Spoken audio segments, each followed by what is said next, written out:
Hurmatlı Sadır Nurkhojaevich, biz Araman rayon Murabat aylıqатын тұрғындарбыз. Biz sizge aytışыбыз sebebi bizдің айылda Қақырқытан учаскасында 12 гектар жер аянтын, айдол жер аянтын, арендада иштеп жатқан жер аянтын Шамшидинов Давранбек өз алдынча мен елдерге тұрақ жай құруға берем деп тоқтам қабыл алып, азыркы күндө жерді бош ешкімге бербей бош тұрады. Ошондуктан біз бұл жерге келгеніміздің сабабы урматтуу президентибиз Садыр Нуркожаевич өткөн жылы курултайында акырында айткан: урматтуу элдер, силерге сугат жерден, айдоо жерден 1 сот деген бере албайбыз. Себеби бизде Кыргызстанда мындай жерлер аз. Ошондуктан 1 сотик бербегиле деп айткан. Анан кийин айткан: урматтуу активисттер, бизге ошондой болуп калса жеткиргиле, биз токтотобуз деп сөз берген. Ошого байланыштуу биз келдик. Енді біз урматтуу президентибиз Садыр Нуркожаевичтен суранабыз, ошол 12 гектар айдоо жерин турак жайга бербей, ошо арендада иштеп турган адамдар өзү кайра иштетип турсун. Сизди ошо жерди раз бербе дедиби, айыл өкмөт бербеш керек эле. Бул өз башымчалык менен өзү алигиндей кабыл алып, токтом кабыл алып, адамдарга берем деп бұл бір үй документ даярдап койду. Бір үй Тойчуев жер адысы Тойчуев Инамыдын деген экөө har bir 4 сотик жерге 700 миңден 1 миллион сомгача кыргыз сомун алды. Мана мен өзүм кубамын. Менден сурады 700 миң бересиз. Мен айттым, мен кантип берем, менде акча болсо, мен пенсионер болсам. Десем, эми бересиз, адамдар бере атат деп айтты мага. Ошол бойдон менде акча жок, чыгып кеттим. Бирок адамдар баары 1 миллион сомгача акча берип күтүп турат. Азыр 7 айдан бери адамдар далдап атат. Эртеге берем, индиге берем, бурс күнү берем деп. Жок, берген жок, жок бербей койгон жок. Адамдар да акчасын жыйнап алды. Ошондуктан биз урматтуу президентибиз сөзүгө байланыштуу берге арызданып келдик. Урматтуу Камчыбек Ташиев, ошондой парахорлорго кандай чара бар? Айыл Кыргызстанда ошондой жер сатууга мыйзам барбы? Адамдарга туздан туз акчасын алып жер берүүгө мыйзам барбы? Ошого биз күйүнүп атабыз. Эмнеге берет? Келечекте балдар эмне кылат? Балдарыбыз эмне кылат? Бул жер түгөп кетсе. Азыр түгөп калды. Өзү бизде Мурабат айыл өкмөтүндө бардыгы болуп 133,5 гектар жер бар. Ошону 12 гектар жерин, сугат жерин, айдоо жерин турак жай курууга үйгө берем деп даярдап койду. Бирок азыр бере элек. Ошондуктан биз Шамшидинов туусундан арызданып келдик. Ошол жерди бербей, дагы кайра арендага кайтарып берүүңүздү суранабыз. Бирок кандай бир айыл өкмөттүн жерин Тойчуев Инамыдын Шамшидинов Давранбек кыргыз пулга 700 миңден 1 миллионгача сатат. Ошондой мыйзам барбы? Жөн эсептеген нак бар адамдар кирип төлөдү да. Мен дагы эле сурадым, мен бере албай калдым. Кандай кылыш керек? Мана адамдар күтүп отурат, азыр качан берет деп. Качан берет деп күтүп отурат. Сугат жер. Баарын өлтүрүп койду азыр. Өлүп берип койду. Берген жок, турат. Акчаламай турат. Арендадан бошотуп койгон, турат. Эч ким эчтеке эккен жок. Азыр куруп турат бул жер. Ошондуктан биз суранабыз, урматтуу президентибиз Садыр Жапаров Нуркожаевичтен, дагы мынабу коррупция боюнча Камчыбек Ташиевден ошол ишти барып текшерип, элдерден сурап, ошо раз ошо акчаны алдыбы мойнуна коюп, мыйзамдуу чегинде чара көрүп берүүнү суранабыз. Эми бул Давранбек Шамшидинов Давранбек мурда эч кайда иштеген жок. Буну иштеген жок. Мошенник кылып, мошенник менен шугулланып жүргөн Байбабаев Шавкаттер депутат болуп турган мезгилинде кандайдыр башка жолдор менен айыл өкмөткө алып келип, сүйлөшүп, Нұрабат айлы өкетінің жетекшісі қылып қойған. Бұрын депутаттар шайлетелі. Қазір урматтуу аким шайлай тұрған болған. Біз келіп акимге айттық. Бұл кіші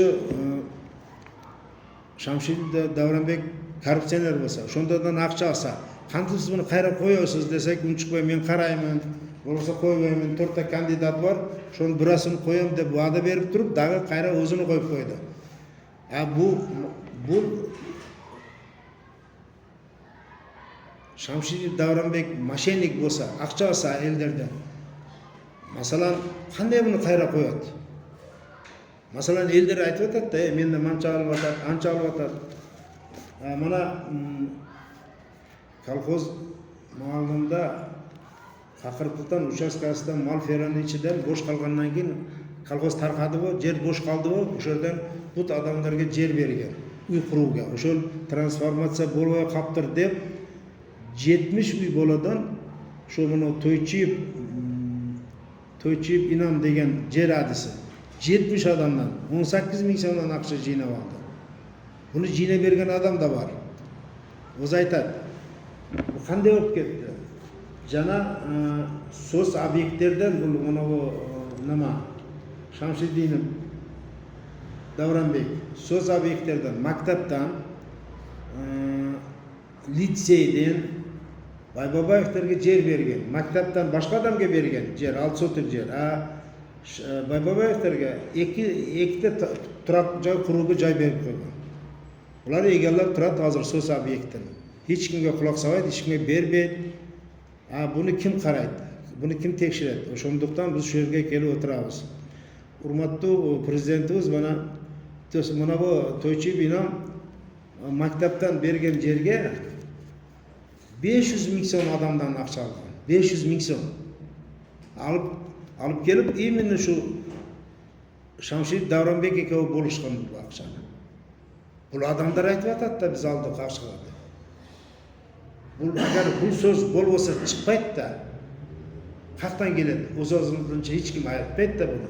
Bu var, oşonduktan elge atar. Biz oşonduktan Aile Hükümeti Şamşidinov Davranbek'ti işten boşotup cana başa Şamşidinov Davranbek'tin üstünden dağı başka paketlerimiz da var. Bunu бар. Бұны қазір айтқаннан бар болады, кімдір біреу сұрағанда айтамыз бұны. Бұл Шамшид Давранбекті